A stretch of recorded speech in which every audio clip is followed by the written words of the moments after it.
Toutes nos histoires sont tirées de faits réels. Et pour préserver l'anonymat des protagonistes, des comédiens interprètent leur rôle.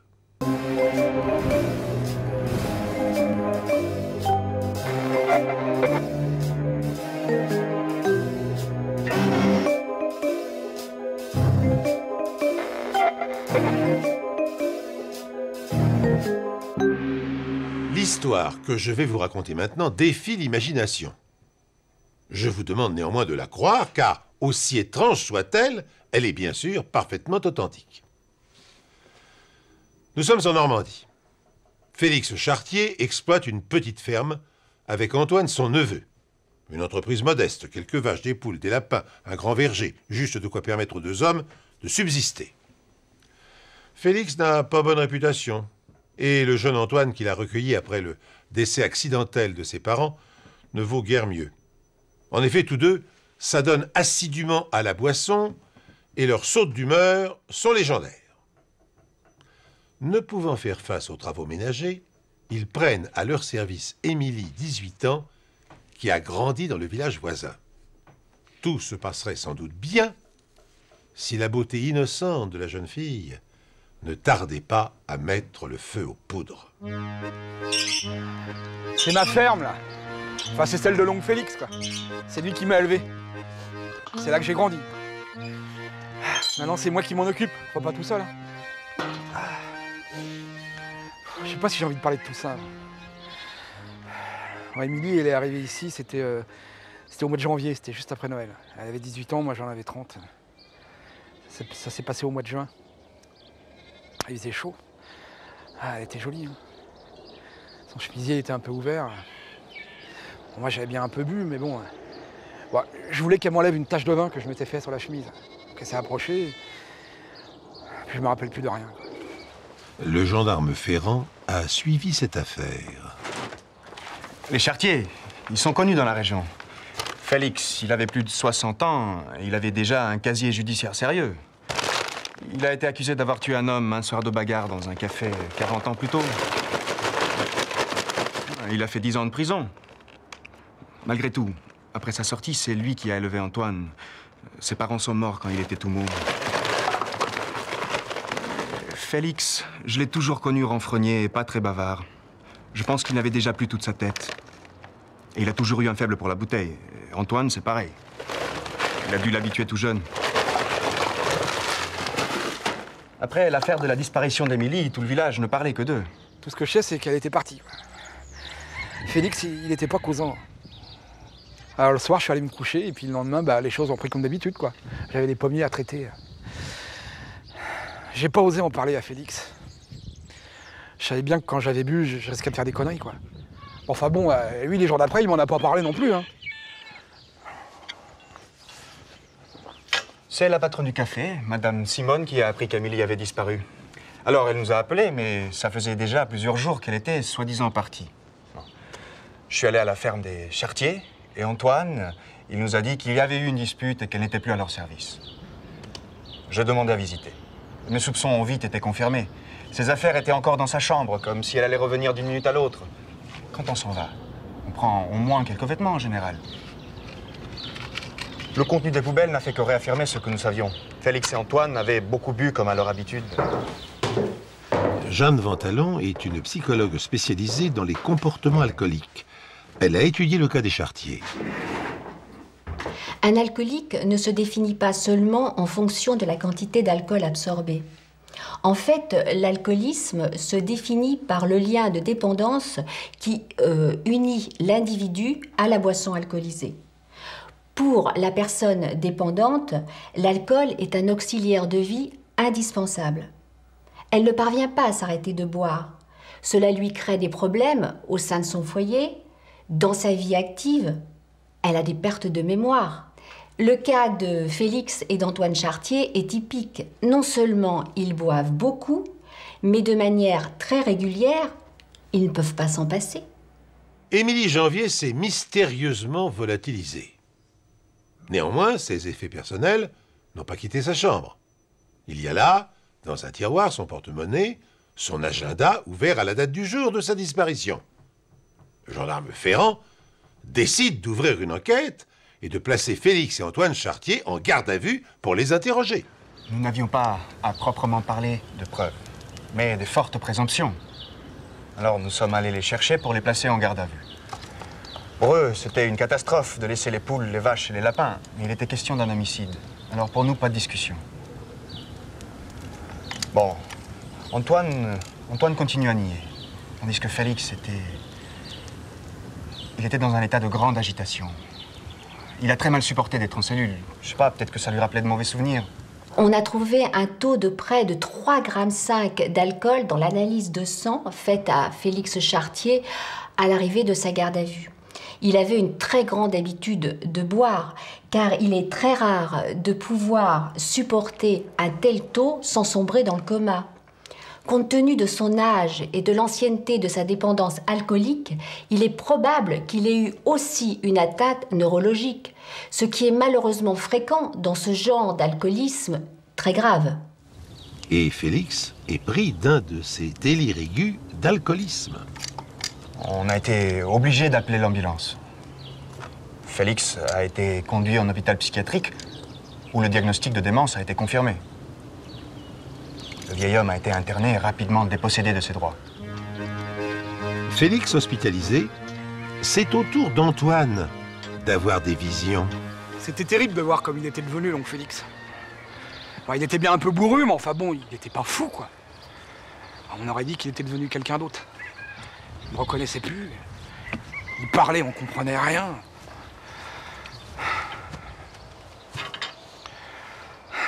Quand les infirmiers sont arrivés, là, ça m'a fait comme un déclic. Et tout à coup, ça m'est revenu, là. Ça m'est revenu comme un film dans la tête. J'étais dans la cuisine. Bon, j'avais un peu bu et Émilie, elle était là avec son chemisier qui me provoquait, là. Alors j'ai essayé de l'attraper et puis elle s'est débattue et bon, je lui ai mis un coup de poing dans le ventre et elle est tombée par terre, quoi. Et là, Félix est descendu et c'est lui qui l'a étranglé. Alors je l'ai aidé à porter le corps et puis on l'a mis dans une mare devant la ferme. Moi, je comprenais pas très bien pourquoi Félix aurait tenté de l'étrangler quand c'est Antoine qui cherchait à l'attraper.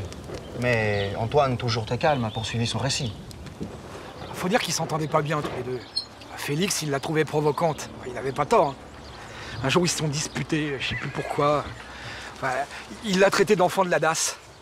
Alors elle lui a dit qu'elle préférait sortir de la DAS que de sortir de tôle. Et ça, Félix, il aimait pas trop. Alors quand il l'a vu par terre, qu'il bougeait pas... Ouais, nous avons enregistré sa déposition, puis nous avons fait appel à une brigade spécialisée pour repêcher le corps. Alors, la brigade a sondé toute la mare sans rien trouver. Donc, je leur ai demandé d'assécher la pièce d'eau. Le cadavre y était forcément. Après plusieurs jours de travail, les hommes sont revenus à nouveau bredouilles. On était assez surpris et on est allé chercher Antoine Chartier pour reprendre l'interrogatoire. Puis les gendarmes, ils sont revenus me voir. Je leur avais pas tout dit, je sais pas pourquoi. Félix, il m'avait dit qu'il avait changé le corps de place. Il voulait pas que je sache où il avait mis. Il voulait me protéger, quoi. Il voulait pas que j'aille en prison. Nous avons mis toute une équipe sur le coup. Il fallait retrouver ce corps. Nous avons d'abord pensé qu'il l'avait brûlé. Parce qu'il restait un tas de cendres d'un feu assez important à l'arrière de la ferme. Mais l'analyse des cendres n'a rien donné. Alors nous avons fait une battue dans tout le village et les bois environnants. Nous avons cherché avec des chiens auxquels nous avons fait sentir les vêtements d'Émilie. Sans succès. En dépit des efforts déployés, le corps de la jeune femme reste introuvable. Le juge décide néanmoins de clore l'enquête. S'appuyant sur les aveux complets d'Antoine Chartier, il l'inculpe de complicité d'homicide. Son oncle, interné dans un service psychiatrique, échappe au jugement.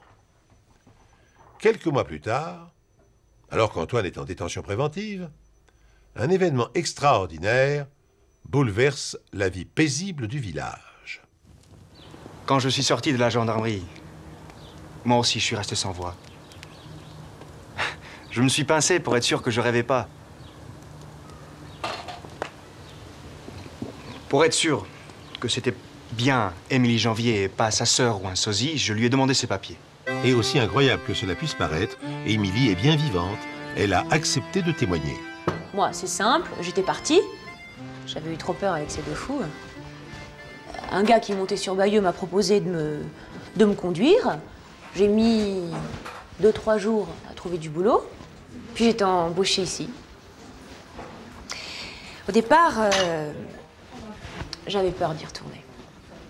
Puis j'en ai parlé à la patronne qui m'a dit d'aller réclamer mon mois, qu'il ne m'avait pas payé, et d'en profiter pour récupérer mes affaires. Un homme risquait la prison à perpétuité pour avoir été complice dans son assassinat. Et elle nous regardait comme si on exagérait. Alors, je lui demandais de nous raconter dans le détail ce qui s'est passé dans la ferme des Chartiers ce soir de juin 1998. Il faisait une chaleur à crever, je me souviens. J'avais la chemise qui me collait à la peau. Surtout qu'on chômait pas chez les Chartiers, hein. Je faisais la vaisselle, la lessive à la main, la cuisine, je nettoyais leurs immondices. Tous les soirs, ils buvaient. Moi, j'en profitais pour filer dans ma chambre avant qu'ils arrivent, pour éviter les ennuis. Mais là, ils avaient dû être fatigués par la chaleur. Ils étaient rentrés plus tôt. Le vieux Félix était monté. Il restait qu'Antoine en bas. Il m'appelle, avec son air aviné. Il voulait que je lui nettoie la tache de vin qu'il avait sur sa chemise. Tu parles. Je n'ai pas répondu. Mais il a insisté. Puis il s'est retourné. J'ai essayé de me pousser, mais j'étais coincée par la table. Alors il m'a attrapée. Il a essayé de me soulever la jupe avec ses grosses mains. Je peux vous dire que j'ai eu peur. J'ai hurlé. Mais là-bas, c'est loin de tout.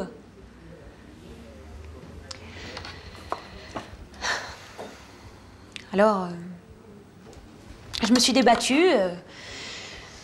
J'avais pas l'intention de me laisser faire, mais je sais pas ce qui s'est passé. Il a dû me donner un coup de poing dans le plexus. Tout a tourné et je suis tombée à terre. Quand j'ai repris connaissance, j'ai vu Antoine qui farfouillait dans le tiroir où il y avait les couteaux. J'ai entendu Félix descendre. J'ai pas demandé mon reste, je suis partie ventre à terre. Tout ça était pour le moins curieux. Je lui ai demandé si Félix avait tenté de l'étrangler. Mais elle était catégorique. Il voulait absolument me faire dire que Félix avait cherché à m'étrangler. Mais c'est pas comme ça que ça s'est passé. Félix descendait de sa chambre, mais il était encore dans l'escalier quand je suis partie. Mais je pouvais pas raconter quelque chose qui s'était pas passé. Mais ça a été long. Ils m'ont emmenée chez le juge. Il a fallu encore que je répète la même histoire. Intrigué, le magistrat convoque Émilie à son tour pour l'interroger plus en détail. La jeune fille réitère son témoignage qui est en complète contradiction avec les aveux d'Antoine. Qui dit la vérité? Si la jeune fille dit vrai, Chartier est innocent. Alors pourquoi s'accuse-t-il? Son attitude est parfaitement incompréhensible. Des faux témoignages, ça existe, mais rarement dans ce sens-là. Alors on est retourné voir Antoine dans sa cellule. Ils sont venus me dire qu'Émilie était vivante. Oh, j'ai cru qu'ils voulaient que je devienne fou à mon tour. Et alors quand je l'ai vue, là... Alors là, quand je l'ai vue, j'ai cru que j'allais tomber, là. J'ai eu envie de boire un verre. Ils m'ont emmené chez le psychologue, quoi. Le cas d'Antoine Chartier est assez rare, mais très intéressant. Il a été établi qu'Antoine Chartier avait commencé à boire très jeune. Il était déjà à un stade de dépendance important au moment de l'adolescence. Cela faisait donc plus de 15 ans que cet homme vivait avec une quantité très excessive d'alcool dans l'organisme. Au-delà des conséquences sur sa santé physique et son comportement, il avait développé une psychose, maladie qui le faisait sortir par moments de la réalité. C'est assez fréquent que l'alcoolisme s'accompagne d'un désordre mental. Il avait ce qu'on appelle des hallucinations, c'est-à-dire qu'il avait une perception faussée du monde réel. Il a très sincèrement cru qu'il avait vu ce qu'il a raconté. Mais les faits n'ont pourtant existé que dans son imagination. Condamné à une peine de 6 mois de prison avec sursis et à payer 2000 francs d'amende pour coups et blessures et faux témoignages, Antoine est astreint à suivre une cure de désintoxication alcoolique dans un centre spécialisé. Une fois guéri, il reprend l'exploitation agricole de son oncle et reste abstinent. Dans cette étrange affaire, une question reste en suspens. si Émilie Janvier n'était pas réapparue dans le village? Que serait-il advenu de lui? Antoine aurait-il passé le plus clair de sa vie derrière les barreaux en s'accusant d'être le complice d'un crime qu'il n'avait pas commis?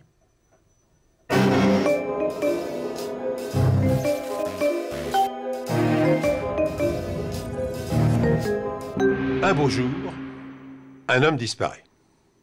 Ses proches s'inquiètent, la police enquête. Sans succès. L'homme reste introuvable. Il s'est volatilisé. Il est comme effacé de la surface de la planète avant de réapparaître 6 ans plus tard. Cette histoire extraordinaire n'a pas provoqué de déferlement médiatique à l'époque où elle s'est déroulée. Peu de journaux en ont parlé. Elle est pourtant exemplaire et scandaleuse. C'est pourquoi je l'ai sélectionnée dans mes archives pour vous la livrer dans toute son authenticité. L'homme qui a mystérieusement disparu pendant 6 ans, le voici. Il s'appelle Claude Lenoir-André et il s'est réveillé un jour à l'hôpital. Je me suis réveillé sans avoir la moindre idée de l'endroit où j'étais.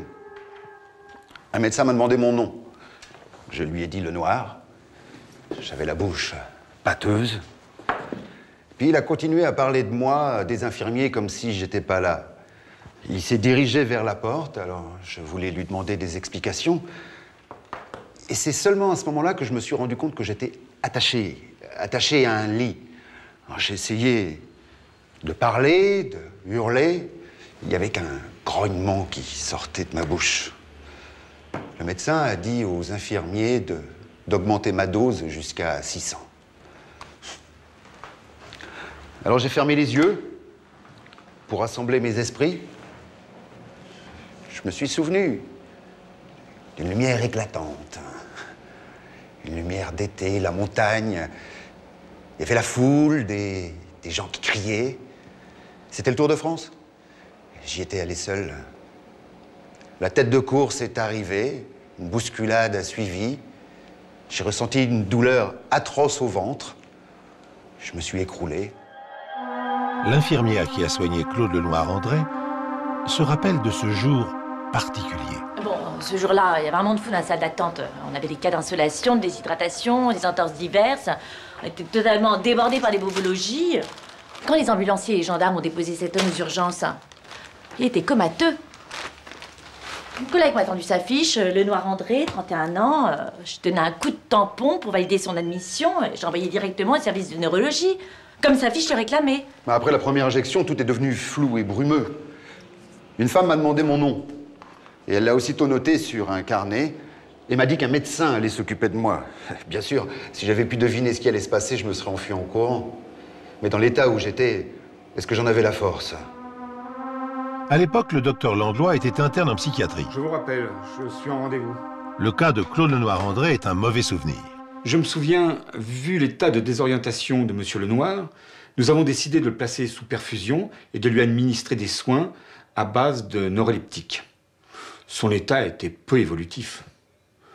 3 semaines après son admission, il me semble, je l'ai interrogé.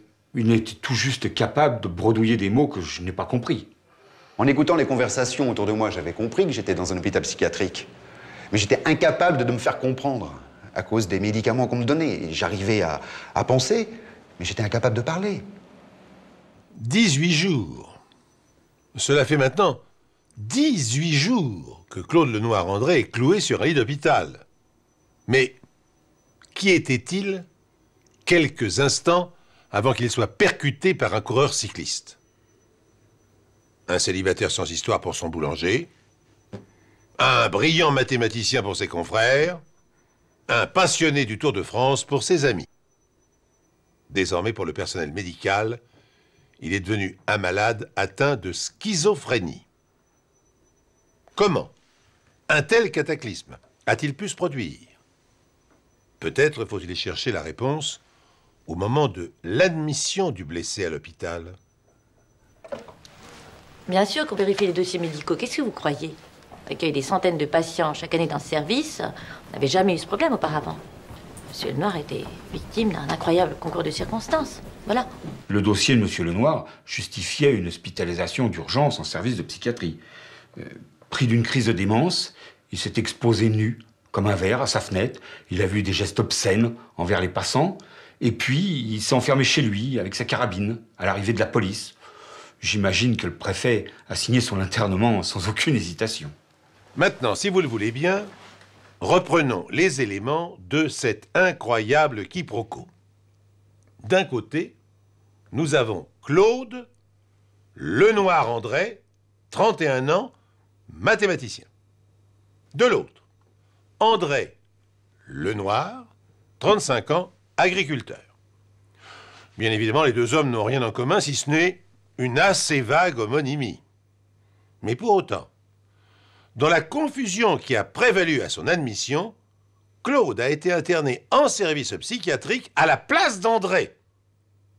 De nos jours, une telle erreur serait inimaginable. À l'époque, j'étais une toute jeune biochimiste et j'effectuais un stage à l'hôpital.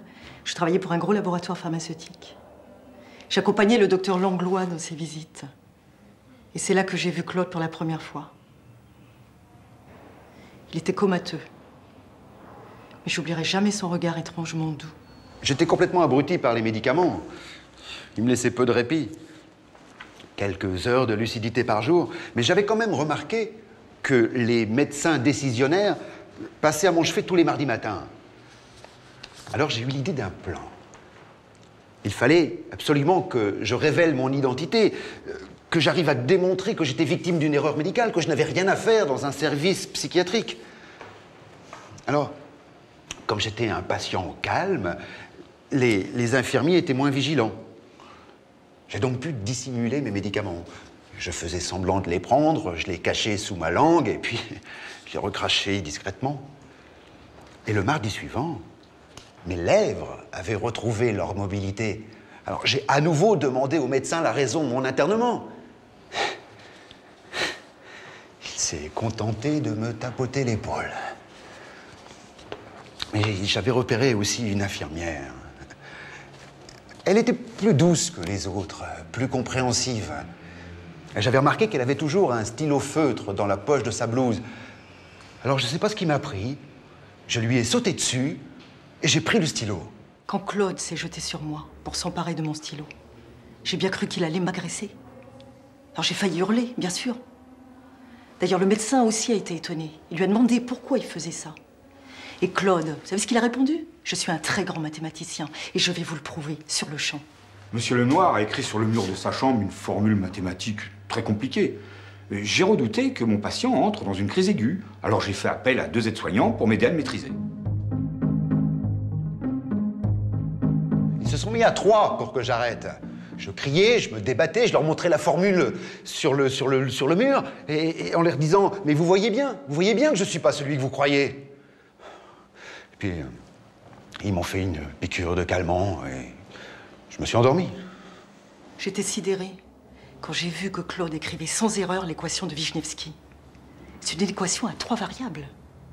Je le sais, j'ai fait des études de mathématiques en parallèle de mes études de biochimie. J'ai même une licence. J'ai dit à Nicole Calder que certains malades pouvaient avoir parfois des comportements absolument surprenants. Ça l'a plaidé en faveur du malade. Elle m'a dit que cette formule, comment l'appelle-t-on, Vinzenski, je crois, ne pouvait être connue que d'authentiques mathématiciens. Elle a tellement insisté que j'ai demandé à l'administration d'ouvrir une enquête sur le passé professionnel de Monsieur Lenoir. Quand j'ai repris connaissance, la première chose que j'ai vue, c'était Nicole, la jeune infirmière. Elle me souriait. Et j'ai compris à son regard que quelque chose enfin avait changé. J'ai éclaté en sanglots. Je pensais que mon cauchemar allait enfin se terminer. Et j'ai enfin pu parler au médecin qui m'a dit que j'étais interné depuis 1 an. 1 an. 1 an. Vous vous rendez compte? J'arrivais pas à le croire. Je me suis demandé comment cet homme prétendu fou pouvait-il avoir des connaissances aussi pointues en matière de mathématiques? Alors là, je me suis dit, il y a quelque chose qui ne va pas.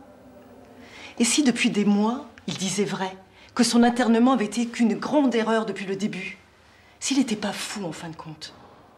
Malheureusement, l'heure de la délivrance n'a pas encore sonné. Car Claude est interné depuis 1 an, et le traitement neurologique qu'il a subi a gravement perturbé son métabolisme.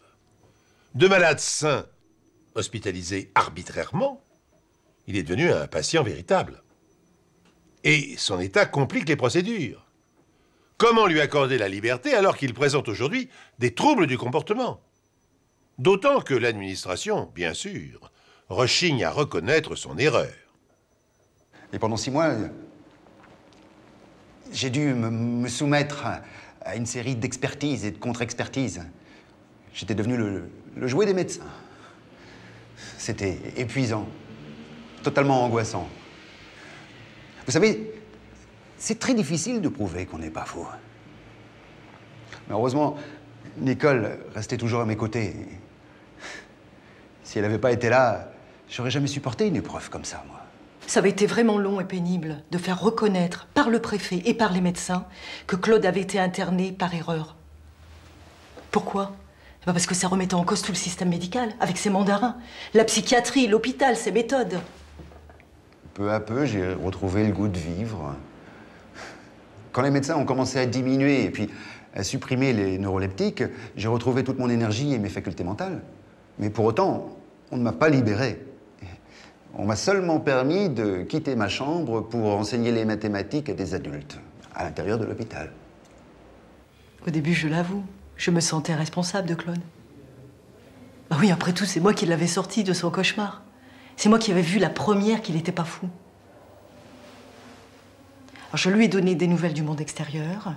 Je l'ai poussé à reprendre contact avec ses amis, avec sa famille, qui le croyaient disparu. J'ignore quand Nicole et Claude sont vraiment tombés amoureux l'un de l'autre. C'est vrai que dans le service, on avait remarqué qu'ils passaient beaucoup de temps ensemble. Mais quand c'est devenu sérieux et que le mot mariage a commencé à circuler, Monsieur Lenoir est venu me trouver et il m'a dit « J'épouserai Nicole en homme libre.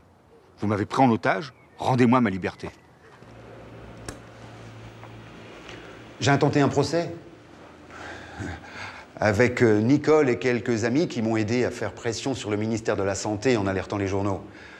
Mais j'ai dû attendre encore 6 mois avant que ma plainte soit jugée recevable. Mon avocat avait demandé 2 millions de francs de dommages et intérêts pour internement abusif.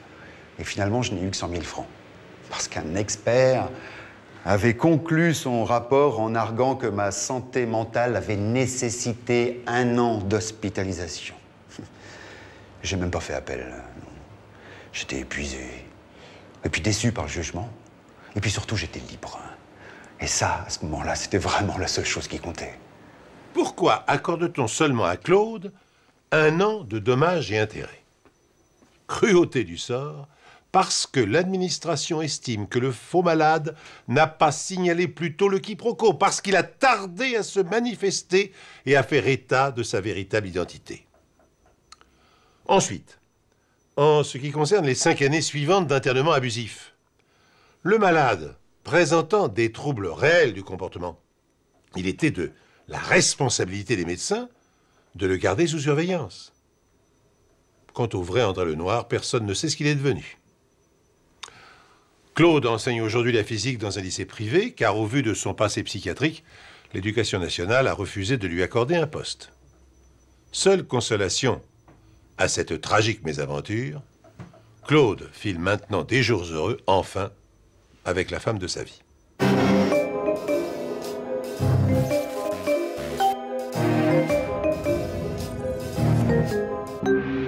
L'histoire qui nous intéresse maintenant est particulièrement atroce, et je dois dire que j'ai même hésité à la sélectionner au nombre des faits divers de cette série. Elle pose en fait 2 questions majeures qui alimentent régulièrement les chroniques judiciaires. Les conséquences d'une passion poussée à ses dernières limites sont-elles admissibles? Seconde interrogation, dans quelle mesure police et justice peuvent-elles parvenir à mettre à jour la vérité quand l'inculpé est un diabolique simulateur? Mon père venait de mourir, ma mère était abattue. Elle s'était mariée à 18 ans et on avait 50. Vous pouvez imaginer le choc. Dès les premières semaines, elle est tombée dans une dépression terrible. Elle refusait de sortir, de voir ses amis. J'étais son seul contact avec le monde extérieur. J'avais 20 ans. J'étais son seul appui. Et moi, je voulais à tout prix qu'elle refasse sa vie. Donc, c'est moi qui ai pris l'initiative d'acheter un journal de rencontres avec des annonces matrimoniales. J'avais demandé conseil à Marie, la mère d'un ami qui venait de rencontrer un homme grâce à ce journal. Et Marie est d'accord pour faire profiter Michel de son expérience. J'ai trouvé que l'idée de Michel était très bonne. Moi, c'est comme ça que j'ai connu mon homme. Mais je l'avais prévenu. Il fallait pas que sa mère s'emballe et accepte trop vite les rendez-vous. J'ai fait part à ma mère du conseil de Marie. Mais bon, le jour où elle est venue me voir en me disant qu'elle partait quelques jours à la campagne, rencontrer un homme qui avait passé une annonce, j'ai pas réussi à l'en dissuader. Elle avait l'air tellement heureuse, j'allais pas tout gâcher. Mais bon, j'en ai quand même parlé à Marie. Quand Michel m'a raconté ça, ça m'a fait penser à une annonce à laquelle j'avais répondu quelques mois auparavant et qui m'avait semblé louche. J'avais correspondu de 3 lettres avec un homme qui insistait pour me faire venir chez lui. J'avais proposé un rendez-vous dans un café, mais il avait refusé.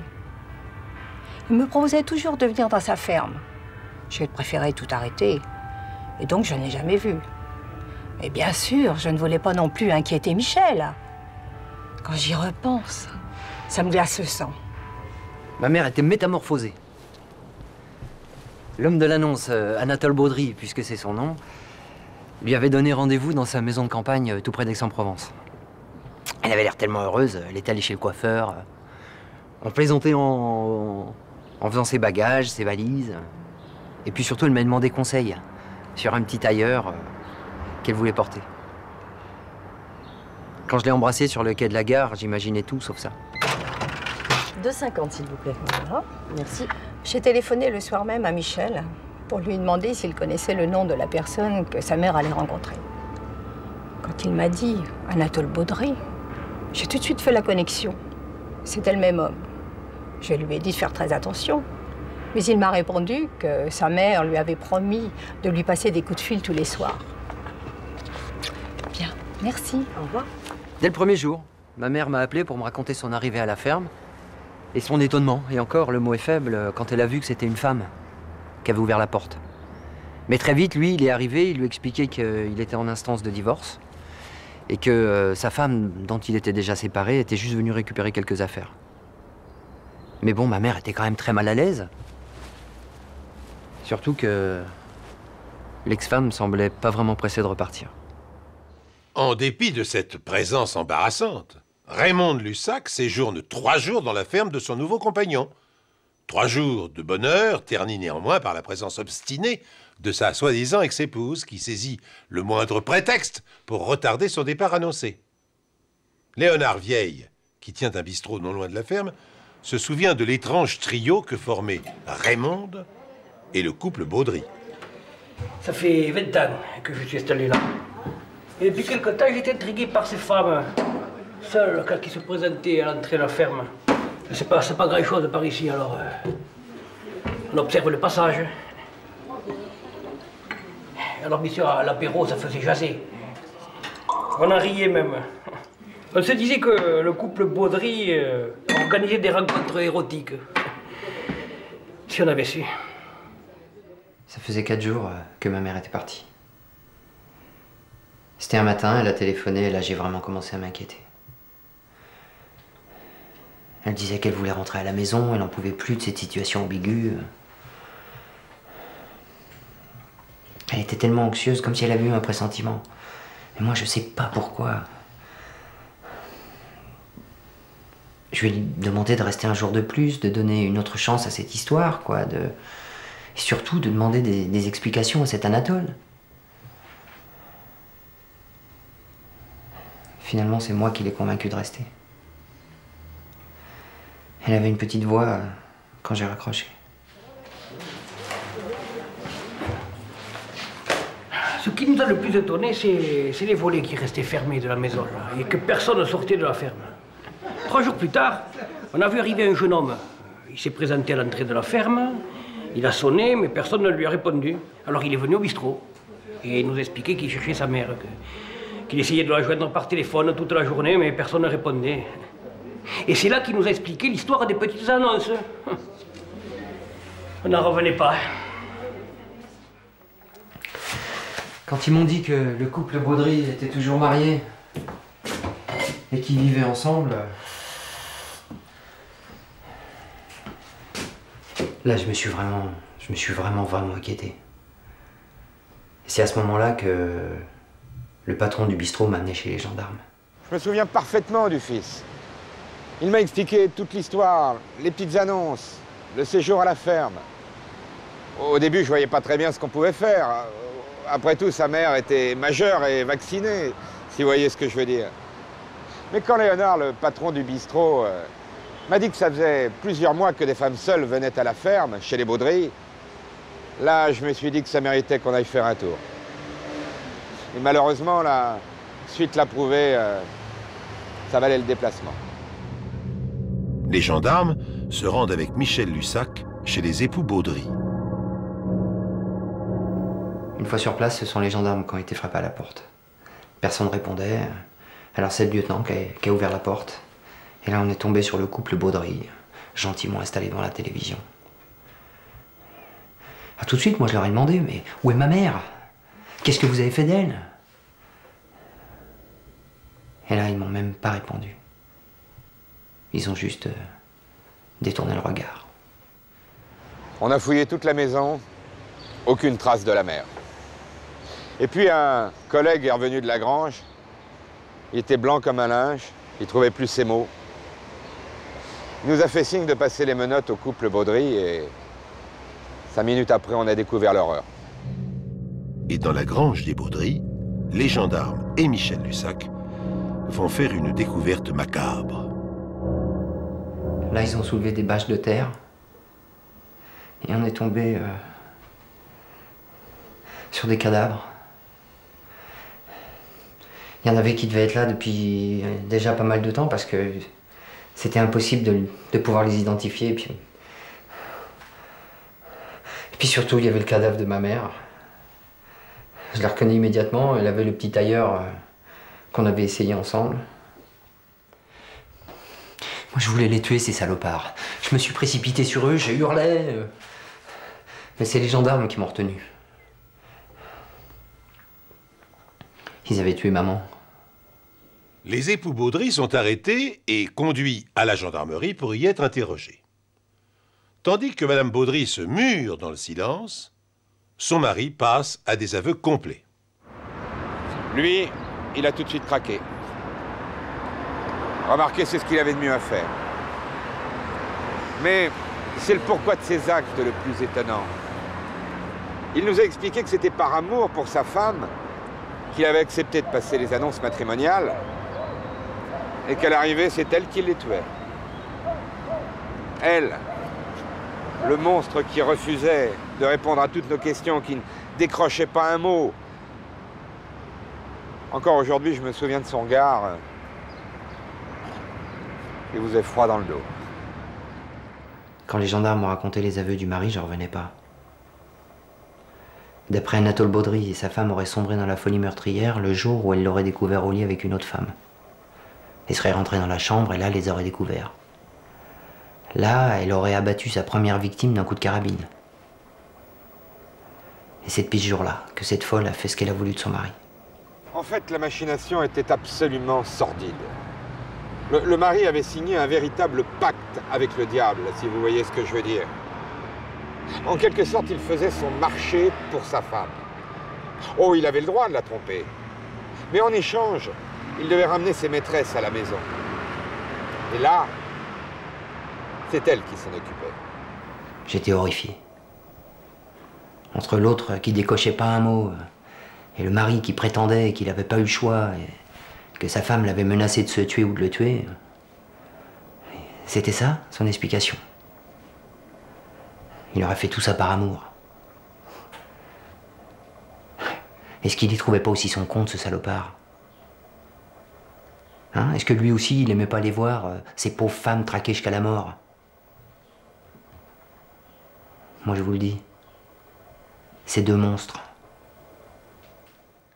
Tandis qu'Anatole Baudry poursuit ses révélations sur les circonstances du carnage, son épouse refuse de desserrer les dents. Après 6 mois d'instruction, face au silence obstiné de la prévenue, le juge décide de la confier à des psychiatres pour déterminer la gravité de son autisme. Elle était muette comme une tombe. On a tout essayé. Hein. La psychologie, l'intimidation, rien à faire. Quant à son regard, il était noir, vraiment noir. Comme son âme. Pour moi, c'est clair. Hein. Elle simulait la folie pour échapper à la prison. Mais j'en veux surtout aux médecins qui l'ont examinée. Ils l'ont gardée 2 ans avant de se prononcer sur sa soi-disant folie. Ah non, ça, pour ça, elle était forte. Hein. Ah ouais, elle a bien joué son rôle. Pas prononcer un mot pendant 2 ans. Et à qui c'est les gens de brouillés, là? Le monsieur et la charmante demoiselle qui est là. Voilà. C'est dans la presse que j'ai lu que la bonne femme, maintenant la cinglée, elle ne parlait pas. Ça m'a pas étonné. Déjà, au village, on ne la voyait pas trop. Il faut quand même être une vraie sorcière pour rester enfermée toute la journée, toute sa vie, sans sortir. C'était une folle, une cinglée, cette bonne femme. Quand les psychiatres ont rendu leur rapport, j'étais foudrage, mais de toute façon, ça m'a même pas étonné. Ils en ont conclu que ces meurtres avaient été commis par une femme démente et que du coup, elle ne pouvait être ni jugée, ni emprisonnée. Voilà. Même si son mari a pris 30 ans, moi, ça n'a pas calmé ma douleur. C'était elle, la véritable meurtrière. La suite des événements confirme malheureusement les soupçons de Michel Lussac. Une fois le verdict rendu, la déclarant inapte à être jugée, Madame Baudry murmure au gardien qui la raccompagne à l'hôpital psychiatrique « Un temps magnifique pour prendre un peu de repos, n'est-ce pas ?» Le policier tombe des nues et signale le fait au juge qui ne peut plus revenir sur sa décision. Pour échapper à la prison, la meurtrière multirécidiviste avait simulé la folie pendant plus de 2 ans.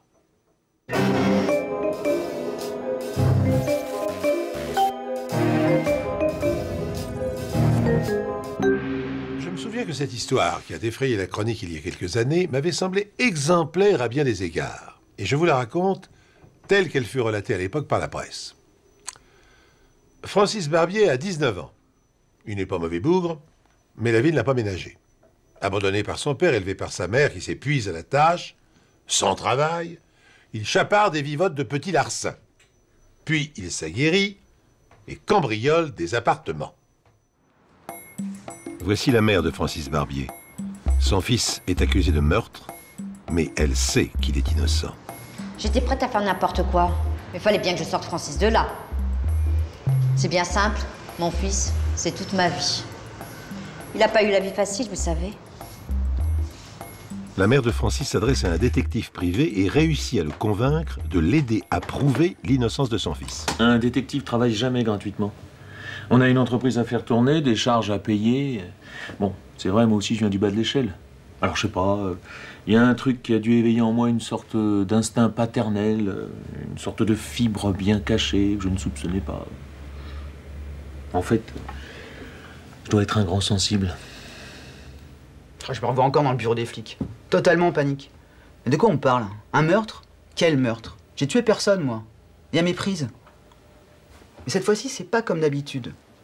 Je sens que c'est vraiment chaud pour moi. Les mecs en face, ils m'écoutent pas. Hein. Ils ont déjà tout décidé. Attends, je connais un peu le principe. Hein.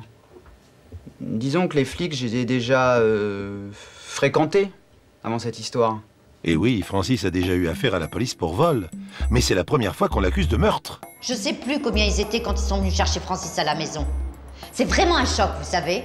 Ils entrent comme des sauvages, ils vous empêchent de bouger. Et là, vous voyez votre fils les mains dans le dos avec les menottes. Oh, je sais bien que c'est pas un ange, mais ça fait drôle. Le type à qui j'ai fourgué les bijoux, c'est lui qui a lâché le morceau. En fait, il a flippé lui aussi quand on lui a parlé du meurtre. C'est là qu'il a dit mon nom. C'est quand même délirant. Parce que ce plan, il s'annonçait vraiment super simple. Je savais qu'ils avaient de la thune, les Marshall. J'avais un peu repéré l'endroit. Attends, je suis pas dingue. Quand je suis rentré, je pensais vraiment que l'appart était vide. Voler chez un banquier, franchement, c'est habile. On est certain de pas se déplacer pour rien. Bon, fallait pas être un spécialiste pour crocher la serrure, hein. Alors je me suis pas éternisé. J'ai filé direct vers la chambre. Et là, dans le lit, je vois quelqu'un qui dort. J'aurais dû m'écouter sur le coup. Je vous jure que j'ai hésité. Hein. Et puis je me suis dit que c'est trop con de faire machine arrière alors qu'il y avait la boîte à bijoux, là sur la table. Il suffisait de faire gaffe. J'ai été super discret, et la femme elle s'est pas réveillée. C'est quand j'ai voulu repartir que ça a déconné. La police a retrouvé la femme, reine morte, étouffée avec son oreiller 2 heures plus tard. Ne nie pas, qui disait, ne nie pas, le mari t'a vu. Mais moi, je n'ai rien du tout. J'aurais tout déballé dans les moindres détails aux flics. Le vol des bijoux, le type dans l'entrée, la porte d'entrée qui claque. Ah, je vous jure, j'étais sûr à 100% qu'il n'avait pas vu ma tronche. Ma tronche, non, mais mes cheveux, bah oui. Ouais, c'est lui, c'est bien lui, je reconnais ses cheveux roux. Ah, quel enfoiré. 3 jours d'enquête, c'est rapide certes, mais ça n'a rien d'exceptionnel pour la police. Quand tous les faits sont là, et qu'en plus, on a un témoin oculaire. Pour la police, l'affaire est limpide. Francis Barbier, voleur à la petite semaine, bien connu des services de police, cambriole un appartement. Surpris en flagrant délit, il supprime sa victime sans hésiter. Et quand Nicolas Marchal rentre chez lui, qu'il découvre sa femme sans vie, il se souvient avoir croisé un jeune homme roux qui prenait la fuite. Dans son esprit, comme dans celui des policiers, le fuyard ne peut être que le coupable du meurtre et du cambriolage. Pourquoi chercher plus loin?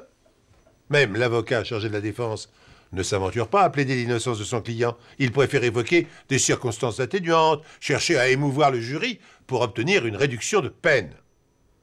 Et à l'issue du procès, Barbier est reconnu coupable des faits et condamné à 15 ans de réclusion criminelle. Francis était debout dans son box. Il pleurait. Je suis innocent, maman. J'ai pas tué Madame Marchal. Oh mon Dieu. C'est terrible. On emmène votre garçon et vous pouvez rien faire. Francis, même pour les pires bêtises, il a jamais menti. Je crois tout simplement qu'il sait pas. Il n'a pas une enfance heureuse, vous savez. Oh, je sais, ça excuse pas tout. Mais enfin, j'ai fait ce que j'ai pu pour faire bouillir la marmite. Mais il y a des jours où c'est juste plus compliqué de la remplir. Et Francis, il voyait bien tout ça. Et alors? Ouais, c'était un voleur, mais pas un assassin. Certainement pas. Fallait la voir, elle était déterminée. Elle me tendait ses billets en tremblant. Il devait y avoir pas loin de 1000 €. Je vous en supplie, monsieur le détective, trouvez le coupable, sortez mon fils de là. Quand 90% de vos affaires se résument à l'adultère, une affaire comme celle-ci, c'est une vraie bouffée d'oxygène. J'ai raclé les fonds de tiroir. J'ai vendu la broche en rubis de ma mère. Georges a pas voulu mon argent. Il a dit qu'il réussirait à innocenter Francis. Non seulement j'ai frappé à la porte d'un mec bien, mais en plus il est compétent. Il m'a dit que notre histoire lui ferait tellement de pub que son bureau ne désemplirait plus. J'étais pas dupe, hein. J'ai bien vu qu'il était touché. Au bout d'1 heure, il m'a dit de pas m'inquiéter, qu'il réussirait à innocenter Francis. Comme beaucoup de détectives, je suis un ancien flic.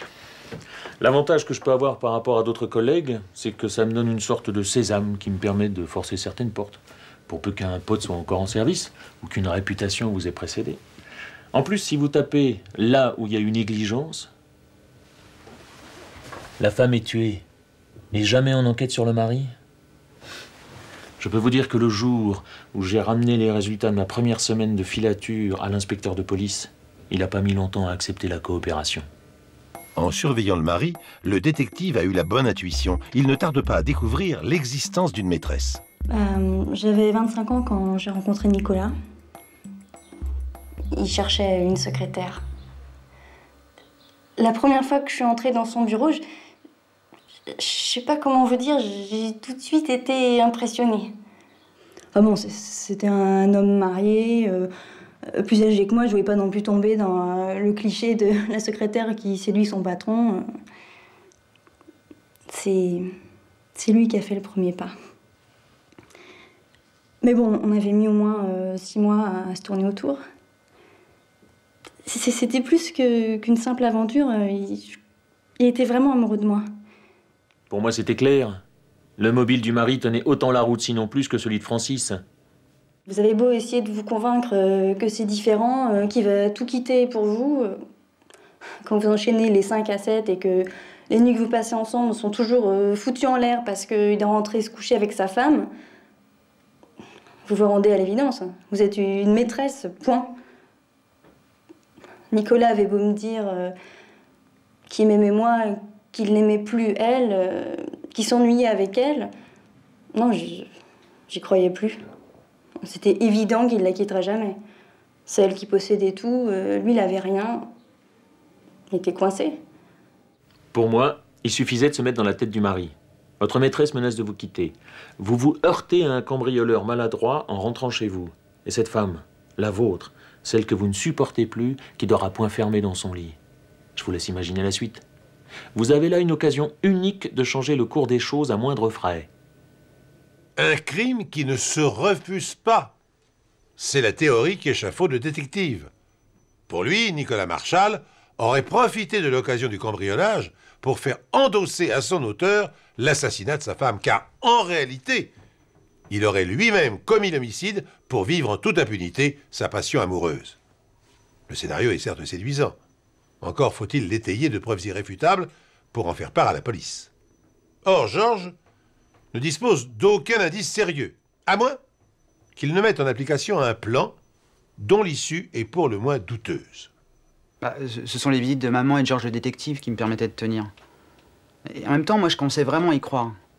Même les flics commençaient à douter de ma culpabilité, c'est dire. Alors Georges m'a parlé de son plan. Sur le coup, je me suis dit qu'il était dingue. Il a tenté de me rassurer, hein. Les flics marchaient avec lui. Mais quand même, je dois avouer qu'il m'a fait l'effet d'un grand malade. Là jouait mon bateau.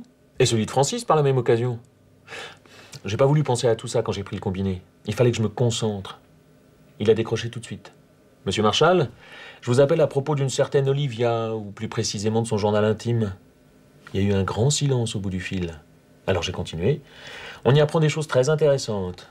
Elle y parle de votre femme, ou plutôt de son meurtre pour être exact. Pour toute réponse, il m'a dit « Combien ?» Pour moi, il venait d'avouer. Mais Georges, il décablait complètement. Se faire passer pour un voleur qui trouve le journal, on ne sait pas comment, passe encore. Mais là, il n'est pas idiot non plus, le Marchal. La première chose qu'il va faire, c'est appeler sa nana. Elle lui dira bien, elle, que le journal, il est bidon. Comment j'ai pu tomber amoureuse d'un homme capable d'aller jusque-là, de tuer quelqu'un de sang-froid?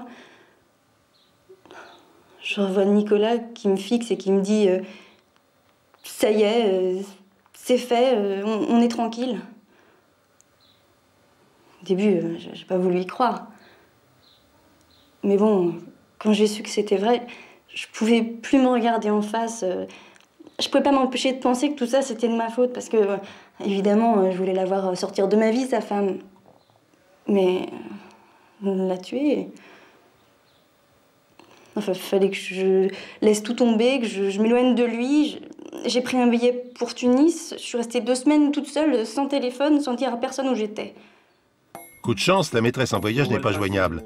Le plan peut marcher. Faire chanter le mec. Jouer le bluff le plus total. Alors Georges a fixé un rendez-vous pour une remise de rançon. Moi, j'étais certain que Marchal, il se pointerait pas. Fallait voir l'endroit qu'il avait choisi, en plus. Un cimetière. Il est arrivé pile à l'heure, avec son sac chargé de billets. Quand les flics lui sont tombés dessus, il a commencé par monter sur ses grands chevaux. Citez-moi une loi qui interdit à quiconque de se promener dans un cimetière avec de l'argent. Il a raison, il n'y a aucune loi contre ça. Mais il était tellement tendu, qu'en le titillant un petit peu, on arrive à lui faire cracher le morceau pour sa maîtresse. Mais seulement pour sa maîtresse. Alors là, je comprends qu'on a affaire à un malin, parce qu'il se rend compte qu'on n'a aucune preuve contre lui. La stratégie de Georges ne tient qu'à un fil, car nous le savons. Le journal dans lequel Olivia rendrait compte du meurtre de son amant est une pure invention. Néanmoins, cette théorie intéresse les enquêteurs. Ne disposant d'aucun élément pour appréhender le nouveau suspect, ils se contentent de l'interroger dans l'espoir qu'il commette une erreur. Mais le banquier est trop malin pour se laisser impressionner. Il n'en va peut-être pas de même de sa jeune maîtresse. Quand j'ai aperçu le comité d'accueil à Roissy, j'ai tout de suite compris. Ils m'ont même pas laissé le temps de repasser par chez moi. Ils m'ont emmené directement au commissariat. Ça faisait 2 semaines que je ressassais tout ça dans ma tête. Et là, j'étais suspectée de complicité de meurtre. J'étais trop fragile, de toute façon, pour leur résister longtemps. je sais plus combien de temps ils m'ont interrogée, mais quand j'ai vu que Nicolas était là aussi, j'ai craqué. La panique, l'instinct de survie, je sais pas. L'aplomb de Marshall était sidérant. Il nous narguait, pour tout dire. Et puis il y a eu la confrontation. Elle se débattait, elle hurlait. « Je ne suis pas sa complice, je vous jure !» Lui, il est devenu blême. Lui qui, depuis des heures, ne desserrait pas les dents, il a enfin commis l'erreur. Quand j'ai vu ses yeux, j'ai cru qu'il allait la tuer. Quelle idiote d'être allé tenir un journal intime. Cette simple phrase, c'est tout ce dont la police avait besoin. Quel journal? De ma vie entière, j'ai jamais tenu de journal. Tout ça pour ça. La panique. Une seconde où Marshall perd son sang-froid, et c'est terminé.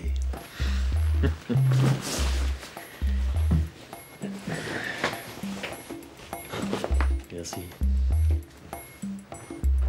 Bah moi, j'ai pas tout de suite cru. Hein. Et pourtant, à la sortie de la prison, Georges m'attendait aux côtés de ma mère.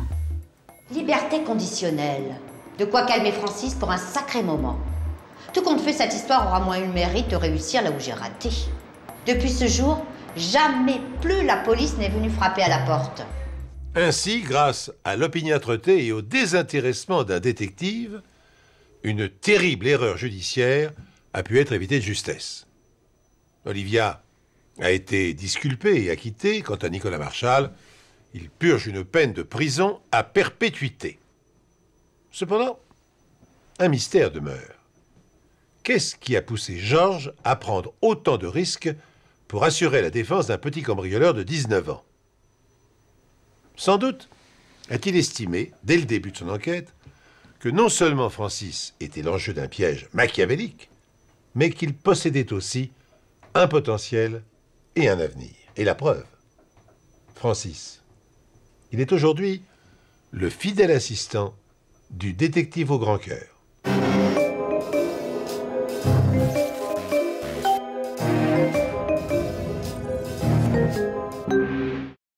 La réalité rejoint parfois le destin aventureux des héros de bande dessinée. Je suis pour ma part un lecteur passionné de récits historiques. Et entre la fiction et l'aventure authentique, la différence est parfois ténue. En 1975, Philippe Leroy, jeune docteur en ethnologie, accompagné d'un guide indigène et de Tommaso Napoli, un chercheur italien, décide d'explorer le cœur de la Papouasie-Nouvelle-Guinée. Il est à la recherche des mystérieux Mamba, les derniers cannibales de la planète. Dans les expéditions tropicales, on peut risquer sa vie. Tommaso. Philippe et Tommaso sont les deux anthropologues qui ont vécu cette tragique aventure. Quand Philippe m'a proposé cette expédition, j'étais enthousiaste. Rencontrer des cannibales est le rêve de nombreux anthropologues. Nous avions fixé notre camp de base dans un petit village situé à quelques dizaines de kilomètres de la tribu des Mamba. Et nous sommes partis avec notre guide dans la forêt, avec, pour toute arme, dans le sac à dos, une radio et un appareil photo. Nous avons retrouvé Bénédicte Martin, qui était infirmière au camp de base à l'époque des événements. Oui, j'étais étudiante. J'avais déjà accompagné plusieurs expéditions en tant qu'infirmière. Philippe et Tommaso étaient jeunes, inconscients, curieux de comprendre ces sociétés qui vivaient encore à l'âge de la préhistoire. Ouais, pour eux, cette quête, c'était l'occasion d'une rencontre miraculeuse entre deux mondes, deux civilisations. La rencontre a bien eu lieu, mais leurs rêves ont été anéantis, à jamais. Nos deux jeunes anthropologues partent au cœur de la forêt avec leur guide. Mais au bout de 2 jours, ils entendent des cris terrifiants. Ils décident de se cacher et ils ont raison. Le danger est réel. Nous nous sommes retrouvés, Philippe et moi, tapis sous une énorme fougère géante. Notre guide a tout de suite compris. Il s'est mis à gémir, à trembler, à nous supplier de prendre la fuite. Et puis, En quelques secondes, une dizaine de papous armés de lancers de flèches nous sont tombés dessus. Ils nous ont entravés et ils nous ont emmenés comme des bêtes jusqu'au village. Toute la tribu des Mamba est en effervescence. On se bat pour toucher les 3 hommes, pour soupeser leurs membres, pour se délecter à l'avance d'un festin mémorable. Les prisonniers terrifiés voient s'avancer vers eux un guerrier couvert d'étranges dessins. Il trace des signes sur le sol et puis il dialogue longuement avec le guide. Et le guide va bientôt leur expliquer le terrible piège dans lequel ils sont tombés. Et puis on a fini par réaliser. Il s'agissait d'une chasse à l'homme et c'était nous les proies. Nous devions nous enfuir dans la forêt où nous allions être traqués pendant 24 heures. Si nous parvenions à survivre au-delà de ce délai, nous aurions les vies sauves. Oui. C'était la tradition. Oui, mais si par contre nous étions capturés, nous serions dévorés vivants. C'est aussi une des traditions Mamba. Ils maintiennent leur gibier humain en vie le plus longtemps possible. Ces coutumes obéissent à de très anciens rituels religieux. C'est une sorte d'hommage que l'on rend ainsi à l'ennemi en s'appropriant son influx vital. Auparavant, ces rituels m'auraient pas sonné en tant que chercheur, mais dans le cas précis, c'était nous le gibier. Et la terrifiante chasse à l'homme commence. À peine libérés, les prisonniers s'enfoncent dans la forêt, trébuchent, dévalent des pentes. Les échos des montagnes environnantes renvoient les hurlements des guerriers Mamba lancés à leur poursuite. Et puis, peu après, leur guide disparaît. Sans doute a-t-il décidé de les abandonner pour augmenter ses chances de survie. Petit à petit, on a mis au point une stratégie de survie. Échanger le moins de paroles possible, utiliser des passages qui avaient été tracés par des animaux, et on se relayait pour ouvrir la voie. Nous savions que nous étions perdus. Mais ce que nous ressentions, ce n'était pas de la peur. C'était comme si notre terreur s'était changée en énergie. Il ne nous restait plus que l'instinct de survie, sauver notre peau. Au camp de base, on était très très inquiets. On n'avait absolument aucune nouvelle d'eux. On connaissait les dangers qu'ils couraient dans ce milieu hostile. On avait pensé qu'il y avait eu des problèmes avec la radio ou bien qu'ils s'étaient blessés. À aucun moment on n'aurait pu imaginer l'enfer qu'ils étaient en train de vivre. Tout à coup, je me suis retrouvé à terre, une douleur atroce à la cheville. Tu m'as aidé à me relever. Et c'est à ce moment-là que j'ai vu cette flèche brisée dans le tronc d'un arbre. J'ai pas compris ce que tu voulais en faire. Contre la meute de nos poursuivants, ça paraissait bien dérisoire. Mais tu te souviens, je t'ai pas posé de questions. On est resté quelques instants à l'arrêt. Comme des animaux, on prêtait l'oreille pour essayer de repérer notre ennemi. Mais il restait invisible. C'est ça qui le rendait le plus terrifiant. Et puis nous sommes repartis, je boitais, mais je serrais cette flèche dans mon poing. C'était mon seul espoir d'échapper à une mort atroce. Les ethnologues harassés progressent toujours dans la forêt. Lorsqu'ils arrivent aux abords d'un immense fleuve boueux, 8 heures se sont écoulées depuis le début de leur fuite. Philippe Leroy imagine qu'en le franchissant à la nage avec son compagnon, ils vont brouiller leurs traces et compliquer la tâche de leurs poursuivants. Mais le fleuve bouillonnant charrie des troncs d'arbres menaçants. Perdu pour perdu, Philippe hésite, puis il se jette à l'eau. Napoli, terrorisé, renonce à le suivre. Après 1 heure de rage, je n'avais toujours pas réussi à atteindre la rive opposée. J'étais épuisé, je ne parvenais plus à maintenir ma tête hors de l'eau. Je me voyais déjà perdu. Et puis dans les eaux boueuses, j'ai aperçu un petit îlot de terre. J'ai réussi à agripper une racine et je me suis laissé déporter sur le rivage. Je me suis échoué sur la rive et je suis resté quelques instants sans réaction. Mais peu à peu, la rage m'a de nouveau saisi et je me suis mis à couvert dans la végétation. Et alors là, le miracle. Dans le renfoncement d'une souche, il y avait un terrier, une sorte de cavité qui s'enfonçait dans le terrain sablonneux. Je m'y suis littéralement effondré et j'ai perdu conscience. Philippe m'a raconté ces moments effroyables. Lorsqu'il a repris connaissance, caché sur son îlot, la nuit était déjà tombée. Mais il a senti la terreur le glacer quand il a aperçu une dizaine de Mambas sur des pirogues qui s'étaient installées le long de la rive, de l'autre côté du fleuve. Il devait se reposer avant l'aube. Philippe a passé toute sa nuit à les épier. Eh oui, il était conscient que si l'un d'entre eux décidait de traverser le fleuve avec sa pirogue, Il allait être immédiatement découvert. Le jour se lève enfin. Philippe le Roi, terré comme un animal dans son trou de sable, assiste au départ des Mambas. Il lui reste encore 5 heures à tenir. Mais, à bout de force, il sombre à nouveau dans un profond coma. Lorsqu'il reprend connaissance, il n'en croit pas ses yeux. J'étais dans une petite case joliment décorée. J'ai immédiatement reconnu l'habitat des Mambas. Ils m'avaient à nouveau capturé. Devant moi, il y avait une écuelle de lait et un plateau rempli de fruits. J'ai pas réfléchi. Je me suis jeté sur cette nourriture providentielle. Je suis sorti de la case. Je me suis retrouvé en face de la tribu des Mambas au grand complet. En me voyant, ils se sont prosternés devant moi. C'est alors que je t'ai aperçu, toujours en vie.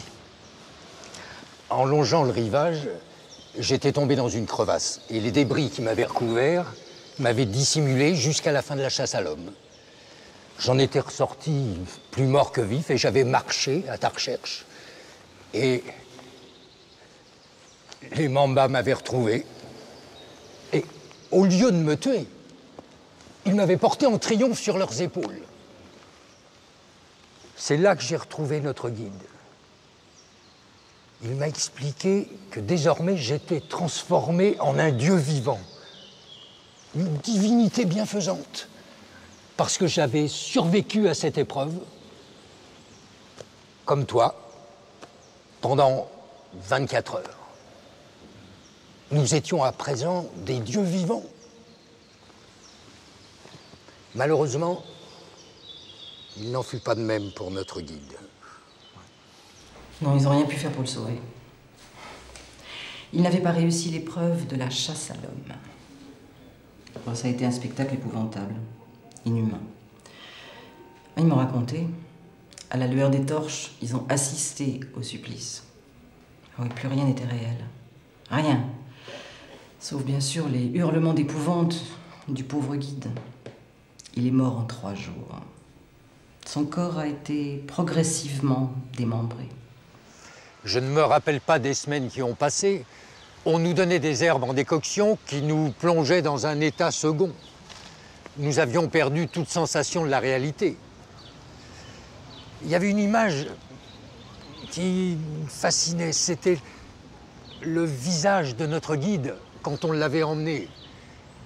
Et ce cri qui n'allait jamais s'arrêter.